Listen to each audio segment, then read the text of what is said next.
सबसे पहले ये कि मैं अपना तारुफ़ करा दूँ। मेरा नाम मोहम्मद जमाल सुबहानी है। एक्चुअली मैं पाकिस्तान के अंदर डिफरेंट प्रोडक्ट्स को डील कर रहा हूँ। एक्चुअली देखिए, एक्सपोर्ट या इंपोर्ट तो एक सेपरेट इशू है। सबसे अहम बात ये है कि प्रोडक्ट प्रोडक्ट का किसी भी कंट्री के लिए प्रोडक्शन हाउस होना बहुत ज़रूरी है। मैं ये समझता हूँ कि पाकिस्तान एक खुशनसीब मुल्क है जहाँ पर रॉ मटेरियल है टेक्सटाइल का, और टेक्सटाइल से रिलेटेड इतने अच्छे खासे जो है ना, जो अवाम है हमारी, जो लोग हैं इन्वॉल्व हैं उसके अंदर, किसी ना किसी तरीके से, किसी ना किसी लिंक से वो टेक्सटाइल के साथ लिंक्ड है। चाहे वो जिनिंग हो रही हो, चाहे वो स्पिनिंग हो रही हो, चाहे वो विविंग हो रही हो, चाहे वो डाइंग हो रही हो, चाहे वो स्टिचिंग हो रही हो, चाहे वो प्रोडक्ट सप्लाई हो रही हो, चाहे वो सेल हो रही हो, चाहे वो एक्सपोर्ट हो रही हो, चाहे वो लोकल सेल हो रही हो।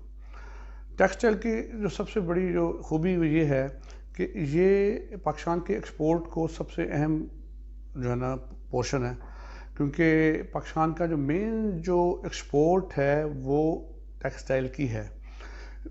एक्चुअली पाकिस्तान के अंदर इशू क्या आ रहा है? इशू ये आ रहा है कि एक्सपोर्टर क्यों परेशान है या लोकल मैन्युफैक्चर क्यों परेशान है। मैं ये समझता हूँ कि देखें, दुनिया के चाइना ने भी तो लोकल प्रोडक्शन से ही अपनी एक्सपोर्ट की तरफ गई है। सबसे पहले वो खुद कफील हुए अपने तौर पे, उसके बाद वो एक्सपोर्ट पूरी दुनिया में एक्सपोर्ट कर रहे हैं। उसकी बेसिक वजह क्या है? ये चीज़ें पॉइंट देखने पड़ेंगे हमें। छोटे छोटे कंट्रीज़ जो कुछ भी नहीं थे टेक्सटाइल के हवाले से, हम बांग्लादेश की मिसाल हमारे सामने है और वियतनाम की मिसाल हमारे सामने है। वियतनाम किस तरीके से वो टेक्सटाइल के अंदर चला गया, या बांग्लादेश कैसे एकदम हाईलाइट हो गया। सबसे अहम चीज़ होती है मैन्युफैक्चर को फैसिलिटेट करना। मैं कहता हूँ कोई भी कंट्री, गवर्नमेंट डेफिनेटली वो देखें, जब एक्सपोर्टर को आप फैसिलिटेट करेंगे, मैन्युफैक्चर को, मैं एक्सपोर्टर का लफ्ज़ भी नहीं यूज़ करता, मैं कहता हूँ मैन्युफैक्चर को फैसिलिटेट करें। अगर वो एक्सपोर्ट कर रहा है तो वो एक्सपोर्ट डॉलर आएंगे, अगर वो लोकल सेल कर रहा है तो आपका सेल टैक्स इंक्रीज होगा। इसलिए मैं आपको बता रहा हूँ कि मैन्युफैक्चर को फैसिलिटेट, गवर्नमेंट ऑफ पाकिस्तान से इमरान खान या जो भी इदारे, मैं उनसे रिक्वेस्ट करता हूँ कि मैन्युफैक्चर को फैसिलिटेट करें। सबसे अहम चीज़ क्या है कि मैन्युफैक्चरिंग के लिए सबसे अहम चीज़ है रॉ मटेरियल। रॉ मटेरियल कहाँ से आ रहा है? कुछ पाकिस्तान का है, कुछ रॉ मटेरियल बाहर से इम्पोर्ट हो रहा है। जो बाहर से इम्पोर्ट हो रहा है, मैं कहता हूँ उसके ऊपर अनफिनिश गुड्स के ऊपर जो आप ड्यूटी ले रहे हैं, कैंडिडेट ड्यूटी ना ले, गवर्नमेंट पाकिस्तान ड्यूटी ना ले।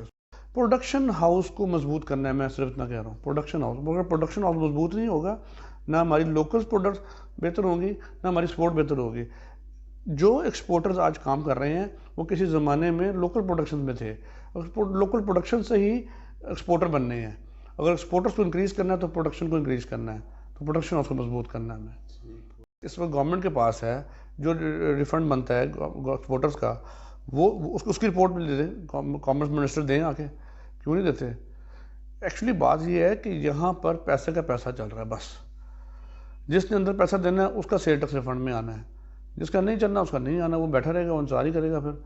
फिर सेल टैक्स की मत 17% लोकल पे सेल टैक्स ले रहे हैं, ठीक है, वही सेल टैक्स एक्सपोर्ट पे भी चल रहा है, फिर सेल टैक्स रिफंड नहीं दे रहे गवर्नमेंट ऑफ पाकिस्तान को।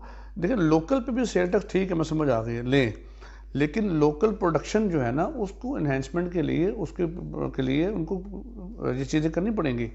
जब तक वो देखें रिलीफ नहीं मिलेगा, जब तक इनको देखें, इलेक्ट्रिसिटी, पेट्रोल पेट्रोल ठीक है, पूरी दुनिया महंगा हो रहा है, समझ आ गई। इलेक्ट्रिसिटी का तो कोई हल हो सकता है इंडस्ट्री के लिए, वो उसकी तरफ कोई फोकस एक्सपीरियंस रहा है मेरा, बट आई थिंक ये बहुत ज़रूरी है कि आजकल के टाइम में जो लेडीज़ हैं वो मर्दों के शाना बशाना काम करें, राइट।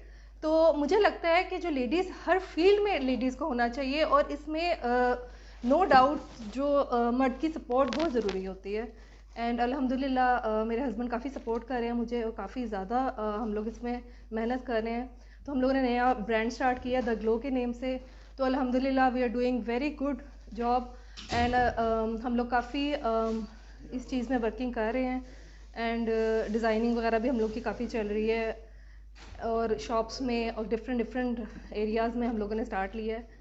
लोग ज़्यादा कोशिश ये कर रहे हैं कि टॉप, वेस्टर्न, ईस्टर्न, हर तरह के बनाएं कपड़े, ताकि हर फील्ड के लोग, वर्किंग वुमेंस एंड मैं उनको एडवाइस करती हूँ कि आप जब भी इस फील्ड को ज्वाइन करें तो आप लोगों का एक्सपीरियंस होना बहुत ज़रूरी है, ठीक है। आप हार्ड वर्क करें एंड आप लोग कुछ भी आप स्टार्ट करते हैं तो थोड़ा डिफरेंट स्टार्ट करें, ताकि कोई भी कस्टमर है उसको फील हो कि कुछ डिफरेंट है। तो हम लोगों ने भी इससे स्टार्ट लिया है, हम डिफरेंट कलर्स डिफरेंट एम्ब्रॉयडरीज डाल रहे हैं ताकि थोड़ी डिफरेंट फील आए। तो आई थिंक हर किसी को इस चीज़ में आना चाहिए एंड स्टार्ट लेना चाहिए।